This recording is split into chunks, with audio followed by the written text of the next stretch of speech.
ዛሬ ለደቂቃ አንዴ ቆም ብላችሁ አስቡና ጓደኞቻችሁን በምን አጣችኋቸው? ምሳሌ ከዚህ በፊት የቅርብ ጓደኞቻችሁ የነበሩት ወዳጆች የነበሩ ካለናንተ ካለነሱ የተዋዋላችሁትን ሰዎች በምን አጣችኋቸው? በገንዘብ።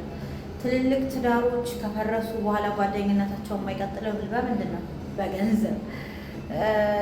የምትወዱት ሰው ሲርቃችሁ ወይ ደግሞ ነገር ሲፈጠር በምንድን ነው የሚሆነው? በገንዘብ። አብዛኛው ነገር የኃጢአት ሁሉ ስር ገንዘብ ስለሆነ ገንዘብ በጣም አዋጊና አጋጭ ነው። አሁን እኔ የራሴን ቤት ትቼ የሰው ቤት ለመፈትፈት ሳይሆን ዩቲና ሲሳይ በገንዘብ የተነሳ ነው የተጣሉት። ለምንድን ነው የተጣሉት? በቅርብ ጊዜ አብረው ሲሰሩ አይቻለሁ። ለምንድን ነው ጥያቄ ነበረ ሳነብላችሁ። በገንዘብ ነው የተጣሉት። በገንዘብ የተነሳ ሁሌም ሁለት ነገር ነው የምናጣው፣ ገንዘባችንንም አብሮ ያለንም ሰው። ገንዘብ ግን ከባድ ነው።